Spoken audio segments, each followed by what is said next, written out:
இனிமே கண்ணை மூடிட்டு கடலை எண்ணெய் வாங்கலாம். ஏன்னா மந்த்ரா கடலை எண்ணெய் இதயத்தின் தயாரிப்பு. வறுக்க பொரிக்க ஏன் எல்லா சமையலுக்கும் மந்த்ரா தான். மந்த்ரா கடலை எண்ணெய், அபார ருசி, ஆரோக்கியமான உடல் நலம்.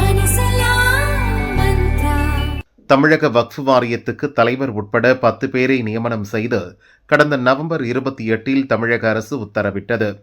இதில் மத்திய அரசின் ஒருங்கிணைந்த வக்ஃப் மேலாண்மை சட்டத்தை முறையாக பின்பற்றவில்லை. வாரிய உறுப்பினர்கள் நியமனத்தை ரத்து செய்ய வேண்டுமென வழக்கறிஞர் சௌகத் அலி முகமது என்பவர் சென்னை ஹைகோர்ட்டில் வழக்கு தொடர்ந்தார். இந்த வழக்கு ஹைகோர்ட் தலைமை நீதிபதி ஸ்ரீவஸ்தவா மற்றும் நீதிபதி அருள்முருகன் அடங்கிய அமர்வு முன் ஜனவரி 9 விசாரணைக்கு வந்தது. அப்போது மனுதாரர் தரப்பில் ஆஜரான வழக்கறிஞர், சட்ட விதிகளின்படி வக்ஃப் வாரியத்தில் மொத்தமுள்ள உறுப்பினர்களில் 2 பேர் முஸ்லிம் அல்லாதவர்களாக இருக்க வேண்டும். மாநில பார் கவுன்சிலில் இருந்து ஒரு உறுப்பினர் நியமிக்கப்பட வேண்டும் என்ற விதிகள் பின்பற்றப்படவில்லை என தெரிவித்தார். இந்த வாதத்தை கேட்ட நீதிபதிகள், உறுப்பினர்கள் நியமனத்தில் விதிகள் பின்பற்றப்படவில்லை என்பதால் தமிழக வக்ஃப் வாரியம் செயல்பட இடைக்கால தடை விதித்து உத்தரவிட்டனர். இந்த நிலையில் சென்னை ஹைகோர்ட்டின் இடைக்கால தடையை எதிர்த்து தமிழ்நாடு வக்ஃப் வாரியம் சார்பில் சுப்ரீம் கோர்ட்டில் மனு தாக்கல் செய்யப்பட்டது.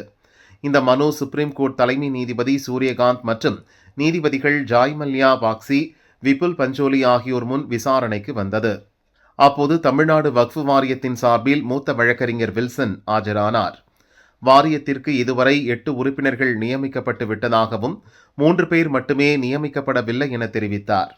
இதனை காரணம் காட்டி வக்ஃப் வாரியத்தின் செயல்பாடுகளை நிறுத்தியது சரியான முடிவு அல்ல.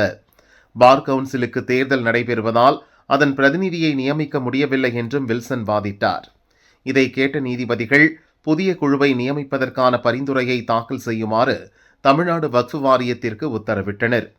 தமிழ்நாடு வக்ஃப் வாரியம் செயல்பட சென்னை ஹைகோர்ட் விதித்த தடையை நிறுத்தி வைத்து உத்தரவிட்டனர்.